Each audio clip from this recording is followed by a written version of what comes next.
All right. So if you're one of the many, many people, professionals, maybe entrepreneurs, long-term travelers who've been thinking about an extended stay, maybe working in the Asia-Pacific region, well, you might need a heads up. We've been digging through some sources, and they're all pointing to the same thing. The financial playbook you thought you knew. It's changing fast. That's absolutely right. What worked for expats, digital nomads, even just a few years back, might actually cause problems now. Real problems, like getting into hot water. Potentially, yes. Yeah. Governments are definitely tightening things up.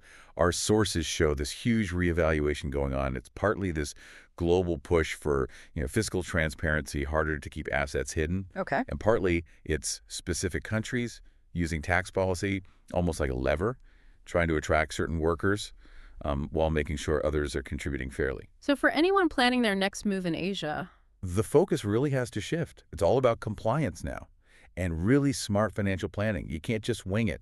okay, let's unpack this then. We need to dive straight into what feels like the biggest disruptor right now. That's the Thailand tax situation, right? Because the ripples from that are going to be felt elsewhere. Definitely, it's the shockwave. So Thailand, for decades, it had this reputation, this sort of loophole around foreign income timing. It was huge for expats. Foundational, really, for thousands of people. But that's done now, over. As of January 2024, Thailand has, well, radically clarified things. New rules are in effect. Yeah, this is the big structural shift causing all the tremors. So previously, the deal was Yeah. foreign income was only taxed in Thailand if you brought it into the country, remitted it the exact same calendar year you earned it. Right, so you earned it in year one, waited till January 1st of year two to transfer it. And generally, it was safe from Thai tax, even if you're living there long term. But that loophole, Sealed. Completely shut. As of January 2024, any assessable income you earn overseas, if you transfer it into Thailand, it's subject to tax. Doesn't matter when you originally owned it. whoa, okay, hang on. Let's make that super clear. Say, I earned a bunch of money 5 years ago working in, I don't know, London, left it in a UK bank account Okay. under the old rules, safe. But now if I move that cash into my Thai bank account today, maybe I need it for a deposit on a place or just living expenses. It becomes taxable income in Thailand this year, the year you remit it. Wow, okay. That totally changes the game for planning. Completely resets the clock. And the trigger for this is vital for you to understand the thing that makes you subject to Thai tax law. It's simply time spent there. The 180-day rule. Exactly. Spend 180 days or more in Thailand within any calendar year, and boom, you're considered a tax resident. These new rules on remitted foreign income apply to you. And it doesn't matter what visa you're on, like an education visa, retirement visa. Irrelevant. It's purely about physical presence, duration. Cross Yeah. that 180-day line, and you're in the system for tax purposes regarding this remitted income. Okay, that sounds pretty impactful. But the sources did mention a crucial point for people already there, or with existing savings, right? An escape hatch. Yes, two really important caveats.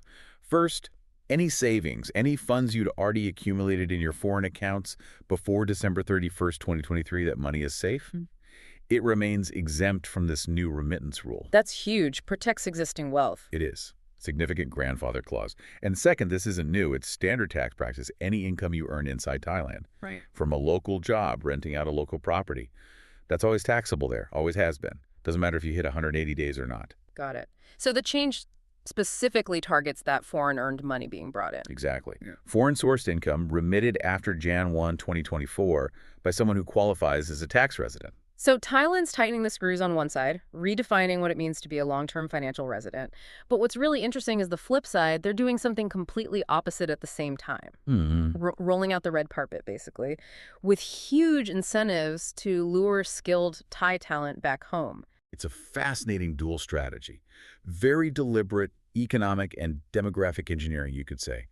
They're pushing one group towards, well, paying more tax, while actively subsidizing another group to return and boost the local economy. It's a classic anti-brain drain initiative. And the details are quite specific. Very. So skilled Thai nationals, if they return home, they need a bachelor's degree minimum, plus at least 2 years of work experience abroad. If they meet that. They get a special deal. A very special deal. A fixed preferential income tax rate of just 17% on their earnings in Thailand. That's a massive pull factor compared to standard rates. And it's not just the individuals who benefit. The companies hiring them get something too. That's smart. Exactly. It incentivizes the demand side as well.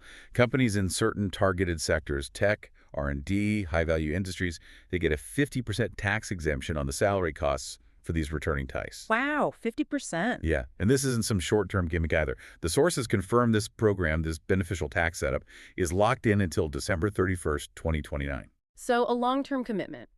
They're serious about reshaping who they want living and working there, using tax as the tool. Absolutely. It sends a clear signal. Which, okay, brings up a critical question for you, the listener, planning that extended stay or move.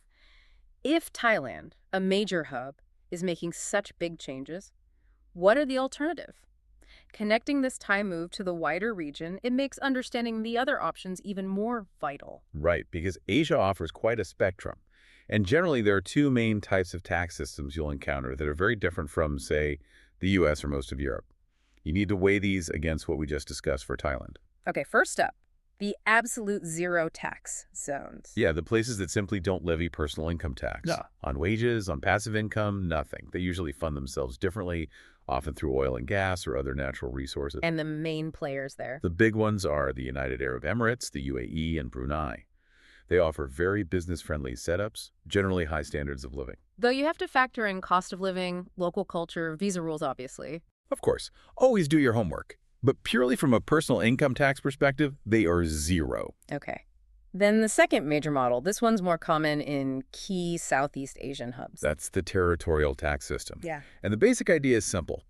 The country only taxes income that is earned within its own borders. So, money you earn from activities outside the country, say from a business based elsewhere, or investments managed overseas, that income is generally exempt from local tax. And the classic examples everyone points to. Hong Kong and Singapore.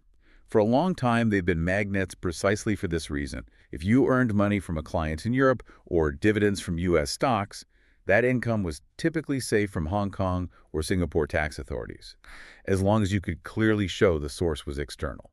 And this is the kicker, isn't it? After what we've seen in Thailand. This is the crucial distinction, the warning sign. Even in those established territorial systems like Hong Kong and Singapore, you now absolutely must pay close attention to the rules around remittance, bringing the money into the country. If the system has rules, and they might be subtle about the timing or method of transferring funds, that physical act of moving the money could potentially trigger taxation in the year you move it. Thailand's 2024 rule is basically a flashing red light. It shows how even a country that mostly operates territorially can get very specific and sometimes aggressive about when you bring your foreign earnings home. So complexity is increasing everywhere, it sounds like. Definitely. The days of simple assumptions are gone. Okay, so let's synthesize this. What does this all mean for you, the listener, if you're mapping out an extended stay, maybe a year or more, working or living in Asia? The bottom line seems to be adapt or face potential issues. You can't rely on old advice. So what are the clear action items coming out of the source material? The sources are completely aligned on this. Forget sloppy record keeping. Professionalism in your financial affairs is no longer optional. It's essential. Okay, number one. Maintain meticulous, detailed financial records. We're not just talking about tracking total income. You need proof of when specific income was earned, where it was earned geographically, and crucially, the exact date and amount of any funds transferred into your country of residence, down to the day. Because if you can't prove the remittance date or the earning date, you could lose any argument about timing exemptions. Proof is everything. Documentation is your shield. Right. And second, you absolutely have to understand the specific tax exemptions that might apply to your situation in that specific country. We mentioned Thailand's pre-2024 savings exemption. Yeah. Tiny details like that can be the difference between compliance and a massive unexpected tax bill. So reading the fine print on different income types, like is foreign dividend income treated differently than freelance income? Exactly. Passive investment income versus active business income versus employment income. Every country has its own nuances, its own definitions. You, the traveler or resident, need to know them cold. Or have someone who does. Which leads to the third point. Professional advice is non-negotiable now.